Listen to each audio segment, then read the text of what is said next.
आप सभी सनातनियों को मेरा प्यार भरा राधे राधे। 31 और 1 जनवरी ये हमारा नव वर्ष नहीं है। आप हर जगह साइंस साइंस साइंस साइंस करते हैं, तो आइए इस बार भी आप अपना बुद्धि लगाइए और इस समय सोचिए कि 31 दिसंबर और 1 जनवरी के बीच में प्राकृतिक में क्या क्या बदलाव होता है या नहीं होता है, और हमारा जो 1 जनवरी आप लोग कैसे मनाते हैं, क्या करते हैं, कैसे साल की शुरुआत होती है, इस पे भी आप जरा एक बार जरूर ध्यान दीजिएगा।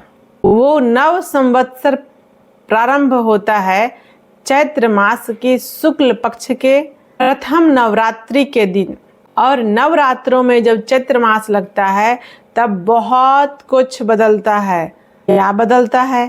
प्राकृतिक बदलती है, हम और आप बदलते हैं। हम सब सर्दी से गर्मी की ओर जा रहे होते हैं, नए अनाज हमारे घरों में आ रहे होते हैं, नदी तालाब पुनः नवदा की ओर जा रहे होते हैं। ऐसी कई चीजें हैं जो हमारे घरों में नव वर्ष की संकेत करते हैं। आदि विवाहों में भी ले लीजिए, उसमें भी बदलाव होता है। नई नई पंचांग आते हैं, नए दिवस की, नए मुहूर्त की पंचांग आते हैं। ये नए पंचांग क्यों आते हैं?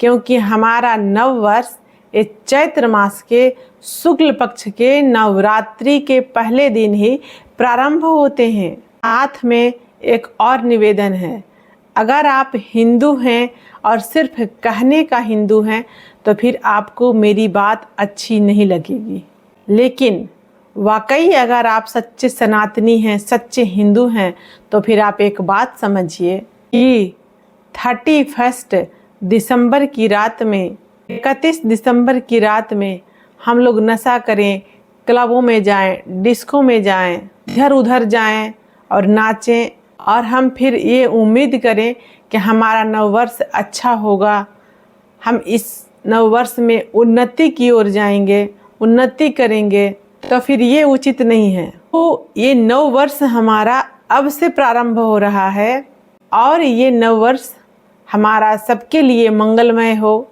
आप भी इसका प्रचार कीजिए। बेसिक साइंस का प्रयोग करेंगे आप, तो आप देखेंगे जिसको हम नवरात्रे कह रहे हैं, नवरात्रे का मतलब है नवरात्रि। ये हमारा जीवन को, प्राकृतिक को बदलाव की तरफ लेकर के जाती है, और ये नववर्ष हमारा जीवन में भी बदलाव लाता है और आपके जीवन में भी बदलाव लेकर आएगा। हम किसी का बुराई नहीं करते, लेकिन हमें अपनी संस्कृति और अपना संस्कार अवश्य ही आगे बढ़ानी चाहिए। कम से कम हमारे बच्चों को ये पता होना चाहिए कि ये नववर्ष है और इस नववर्ष का ये रीजन है, रीजन ये है इसका, तो हमें अपने बच्चों को इस नववर्ष का रीजन भी बतानी चाहिए कि इसमें प्राकृतिक भी बदलती है, हमारा पंचांग भी बदलता है, पौधों में नए नए पुष्प भी आने लग जाते हैं, आ जाते हैं, वृक्षों में जो पतझड़ हो जाते हैं उनमें नए नए पत्ते भी आ जाते हैं। तो प्राकृतिक भी जहाँ नववर्ष जिस समय स्वीकार करती है, अपनाती है, उसी समय वही है हमारा नववर्ष।